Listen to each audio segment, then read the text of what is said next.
Hola, empezaremos con la sesión 9, la cual habla sobre bioprotección. La bioprotección o protección biológica son medidas que toman eh, en los trabajos o laboratorios para proteger ya sea a la institución y al personal. Estas medidas están destinadas a reducir el riesgo de pérdida, robo, uso incorrecto, desviaciones o liberación intencional de patógenos y toxinas. Es una protección pues para tanto material biológico o algunas cepas ya conocidas de diferentes microorganismos. Las medidas de protección biológica son programas integrales de rendición de cuentas, sobre todo sobre los patógenos y las toxinas, su identificación, su, su uso. Se tienen que llevar como controles en documentos sobre transferencias internas y externas. Eso quiere decir si se prestan cepas o si se regalan algunas cepas, que tienen que saber uno a quién se les está dando, porque pues hay microorganismos que pueden causar daños, ya sea a otras personas o al ambiente. Deben de utilizar símbolos de riesgo, ya sea en los reactivos o en um, algunos materiales o medios. Debe de haber una capacitación a todo el personal. Esto ayuda a comprender la necesidad de proteger los materiales y los fundamentos de las medidas de bioprotección. Bueno, ahora abordaremos el siguiente tema, que es manejo y almacenamiento de sustancias. El almacenamiento de materiales deberá realizarse por procedimientos y en lugares apropiados y seguros para los trabajadores. Las sustancias peligrosas deberán almacenarse solo en los recintos destinados para tal efecto, en condiciones adecuadas y estar identificadas de acuerdo a las normas específicas. Bueno, aquí hay unas definiciones sobre sustancias peligrosas, comburente, combustible, combustión, condiciones particulares de construcción. Esto es sobre el lugar que va a ser como la bodega o almacén de reactivos. Debe ser una zona exclusiva y señalizada. Debe de tener un piso sólido, lavable y no poroso. Debe ser una estructura sólida, incombustible, con muros y techos livianos que resistan el fuego.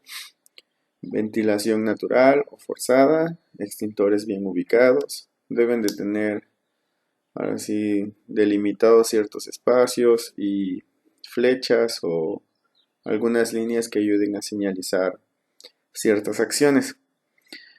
El almacenamiento debe ser ordenado sobre palets o rack, segregados, independientes o separados según. Respuestas imprescindibles ante un accidente. Es peligroso para la salud. Esto es en el caso al momento de utilizar reactivos. Uno debe de contestarse a estas preguntas, ¿no? ¿Es peligroso para la salud? Si es inflamable. Si sabemos qué es esta sustancia. Para esto debe de tener rótulos los reactivos que vayamos a utilizar. ¿Por qué rotular? Porque el envase con sustancias peligrosas son reconocibles fácilmente a distancia, porque nos ayuda a conocer la naturaleza del riesgo, porque da una primera orientación de manipulación, almacenamiento. Hablaremos sobre 3 sistemas de identificación: la norma argentina, NFPA y la norma. La norma argentina, clasificación de sustancias peligrosas, maneja clases. Por ejemplo, la clase 1 es para, por ejemplo, las pipas que manejan gas o que transportan algunos líquidos, por ejemplo, las de gasolina. Las pipas puedan ir, qué es lo que lleva cada, cada vehículo, qué sustancia va contenida cuando llevan estos. Compatibilidad, pues bueno,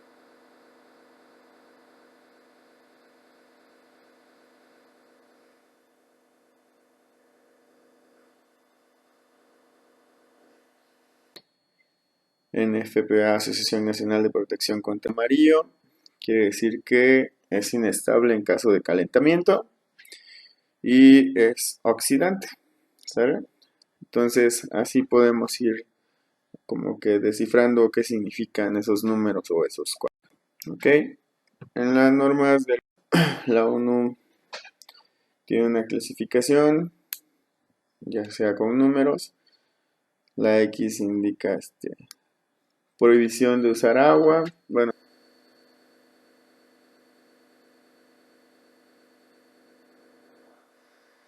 dice riesgo de la sustancia 423, inflamabilidad de sólidos o sólidos que experimentan calentamiento, emisión de gases debido a la presión.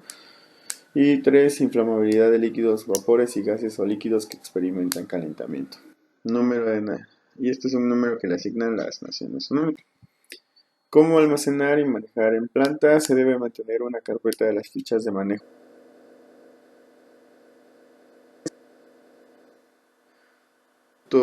y tambores. Estas es como refiriéndose a una planta, pero pues dentro del laboratorio también tenemos pues en algunos laboratorios como el de química orgánica o analítica, reactivos a grandes volúmenes y pues también deben de tener esos cuidados. Los productos deben de estar ordenados por tipo de producto siguiendo las especificaciones de la ficha de manejo. Se deben seguir los procedimientos de manejo y emergencia activos. ¿Cómo almacenar y manejar en planta? Bueno, aquí dice planta, pero debe decir laboratorio o bodega o algo así. Quedamos de que deben de estar señalizados, pisos libres de derrames, entonces quedamos que los pisos no deben de ser porosos, deben de ser lisos y se pueden lavar. En el caso de este almacén, debe decir su ficha de manejo, qué reactivos tiene, cuál es como el riesgo que pueden provocar. Los envases deben de ser cerrados y clasificados. Entonces decíamos que de acuerdo al color, pues pueden ir marcándose, ¿no? El número de equipo de emergencia, en este caso un extintor, o también números de emergencia en el caso de los laboratorios debe de existir, como un número de la Cruz Roja o en el caso de los laboratorios de aquí de la facultad, que se cuenta con cierto grupo de personas que están capacitadas para poder atender emergencias químicas. Toda sustancia que usted desconozca debe de considerarla como PR.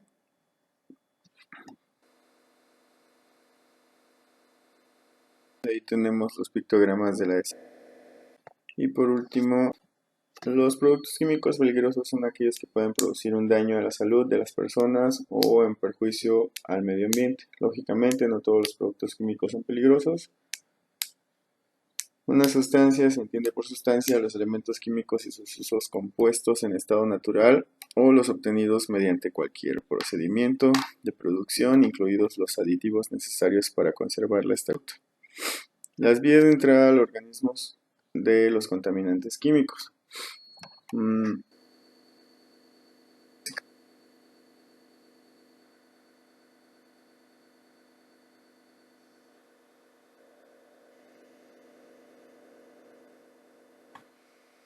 La respiratoria pues es cuando inhalamos ciertas toxinas y estas pueden llegar a irritar o sí, irritar digamos el pulmón, ya en casos muy graves pues llega a producir quemaduras.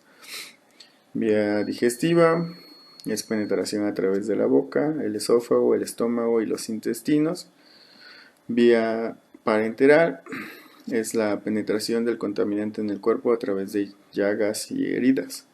Vía dérmica es la vía de penetración de muchas sustancias que son capaces de atravesar la piel sin causar erosiones y alteraciones notables e incorporarse a la sangre para posteriormente ser distribuidas. Tipos de efectos tóxicos provocados por sustancias químicas, pues puede ser irritante o corrosivo. Parte que afecta son los ojos, los pulmones, la piel. El tiempo de aparición, pues en minutos a varios días. El efecto son inflamación, quemaduras, ampollas en la zona expuesta, La exposición crónica puede provocar daños permanentes. Un ejemplo es como cuando usamos amoníaco, ácido sulfúrico, óxido de nitrógeno o sosa cáustica. Asimismo puede producir una alergia, una reacción alérgica. Esto es en los pulmones y la piel. Esto puede tardar en aparecer varios días o años. En los pulmones puede provocar enfermedades crónicas similares al asma e incapacidad permanente.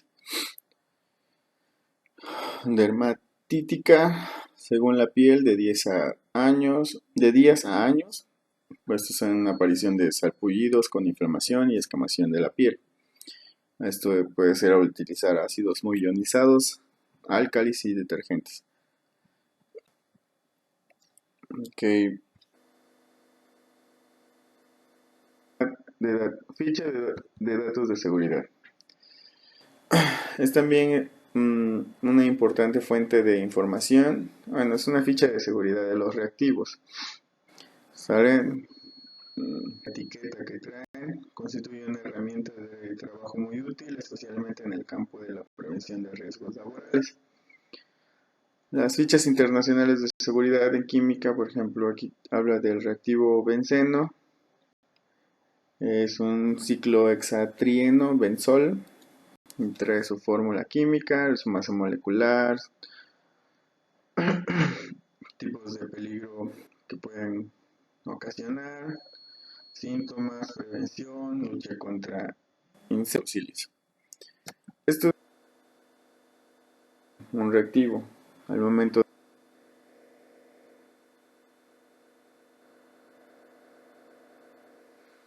deben de verificar su etiqueta. Ustedes el riesgo que pueden tener al estarlo manipulando, cómo lo deben de manipular, qué medidas de seguridad deben de tener, porque a lo mejor hay reactivos que son muy volátiles, que desprendan muchos gases y entonces tengan que manejarlos en alguna campana o deban de tener un cubrebocas un poco más